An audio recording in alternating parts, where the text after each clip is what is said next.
is cohesion and coupling. So you can see that the purpose of design phase, in the software development life cycle is to produce a solution to a problem given in the SRS. That means whatever we did in the SRS, that we have to design using the designing phase. Okay. So the output of the design phase is software design document. What we do in SRS we actually define all the software requirements. Okay, so what we do in the design phase, we make a design, or you can say we provide a solution to a problem that is given in the SRS. In SRS we define the problem. That means whatever project we are going to develop, that we define in the SRS, and for that what we are going to do now to solve that problem that is mentioned in SRS, we do the designing part. Okay, so the output of design phase is software design document. Okay, the output of the analysis phase was SRS document, but the output of design phase is software design document, that is SDD.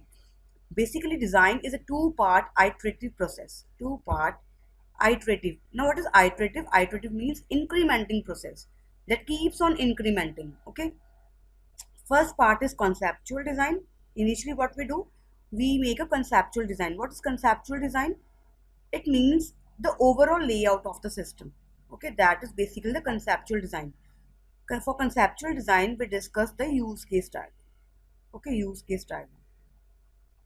It is actually the conceptual design which represents what is the main functionality of the system, that tells the customer what the system will do.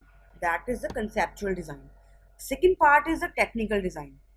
What we do in the designing phase, initially we did the conceptual design.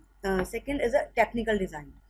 Now in technical design we represent like object diagram, class diagram, okay, activity diagram, that are basically technical design that allow the system builders to understand that the actual hardware and software needed to solve customers problem. Okay, so in technical design the software developer decides which software is to be used to solve the customer's problem and which hardware is to be used.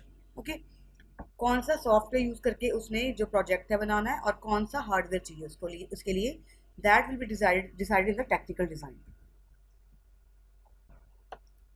So these are the basic components that are used at the designing phase. First, here is the actor. What is the actor? Actor is the customer. Okay, here actor is the customer. Okay, so conceptual design. Actor, customers can see the conceptual design.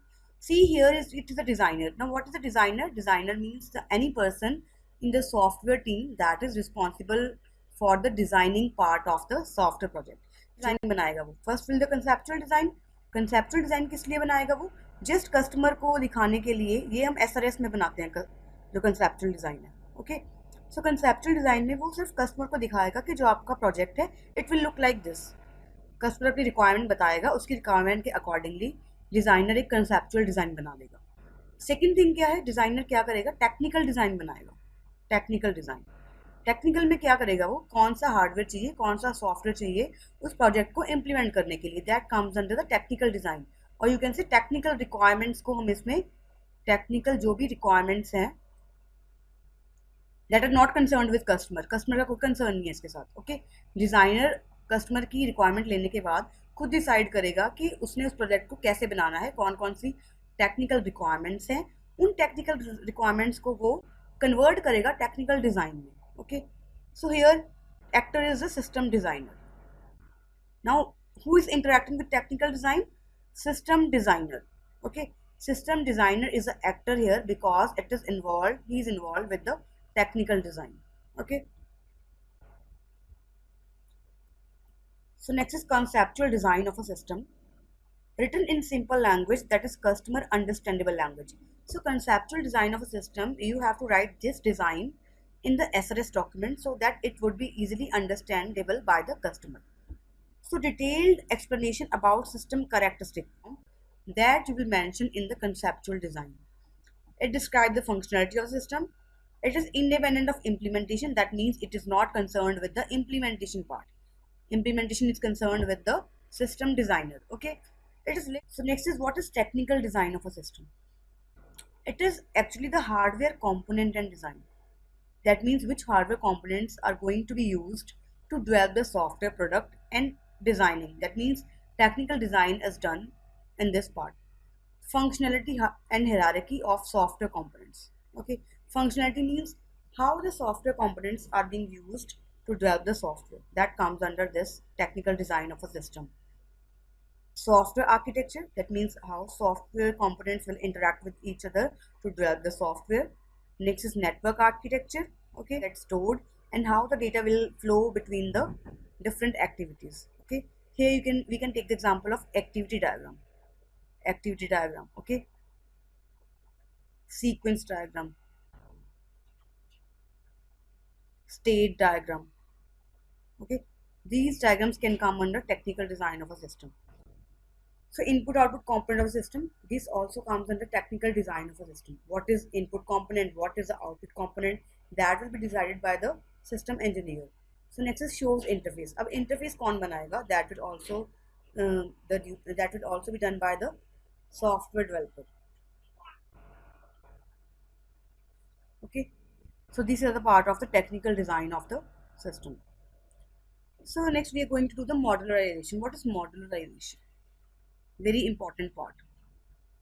Modularization means dividing your complex project into different modules. Okay, let's take one example. Suppose you are having one project. Okay, so it is very large and complex actually. Just consider that it is large and complex. So how you will be able to do this project alone? So you will divide this project into number of modules. Say it is module 1, then module 2, then module 3, and so on.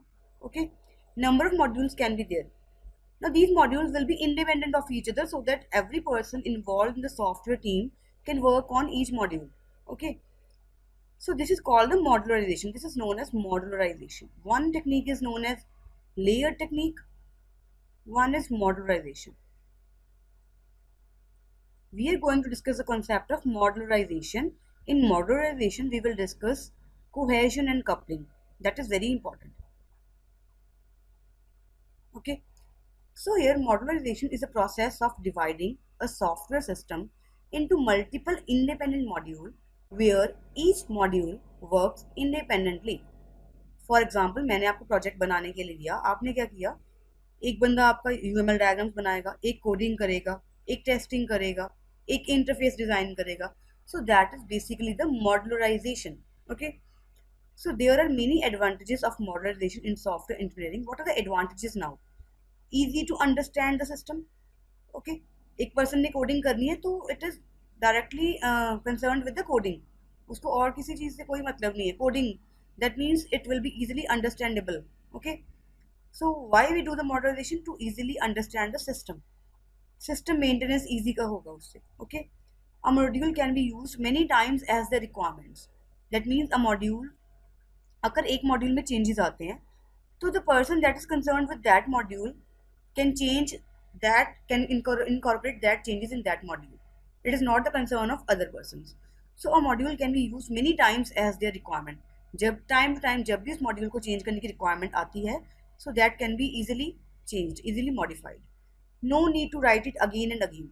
अब इसमें ये चीज़ भी हो सकती है कि मान लो कि एक मॉड्यूल है आपका, वो फर्दर जब आप प्रोजेक्ट में काम कर रहे हो तो फर्दर कहीं पे उस मॉड्यूल की दोबारा से आपको ज़रूरत पड़ेगी, तो वहाँ पे आप मॉड्यूल को, यहाँ से मॉड्यूल उठाओगे और उस मॉड्यूल को वहाँ पे रीयूज कर लोगे. So that means you don't have to write its code again and again.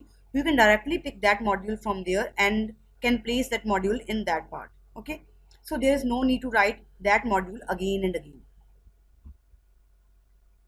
So next topic is coupling. What is coupling actually? Coupling means it is a measure of degree of interdependence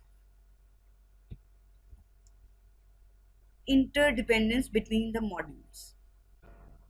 Okay, a good software will have low coupling. Now what is coupling? Basically हम coupling बोलते हैं. coupling क्या होता है? Engineering, what happens in software engineering? Coupling is measure of degree of interdependence. This I think you can understand, degree of interdependence between the modules. Suppose there are two modules. There are modules, that means module 1 and module 2.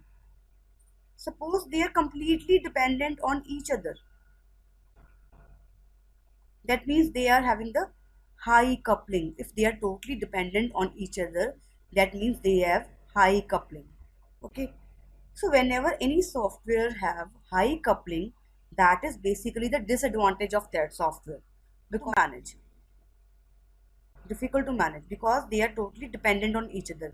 If any changes come in module 1, then you have to change module 2 also. If any changes come in module 2, then you have to change in module 1 also. Okay, so this is basically the dependency. So a good software will have low coupling. So always, if you design any software, it must have low coupling between the modules. That is coupling, and any good software will have low coupling, must have low coupling. Okay, so these are the types of the coupling. What are the types of coupling are? Content coupling is actually the worst coupling. It is actually the worst type of coupling. Worst means it is not preferred to use, because content coupling means all the modules are related with each other through the content. That means they are sharing the same content. Okay, when they are sharing the same content, that means they are tightly coupled. Okay, when they are tightly coupled, that means they are totally dependent with each other. That is not good for our software. So the component that is having the content coupling is worst. Second is common coupling. Third is external coupling. Fourth is control coupling. Fifth is stamp coupling, and last is data coupling. Data coupling, the components having data coupling is the best. Okay.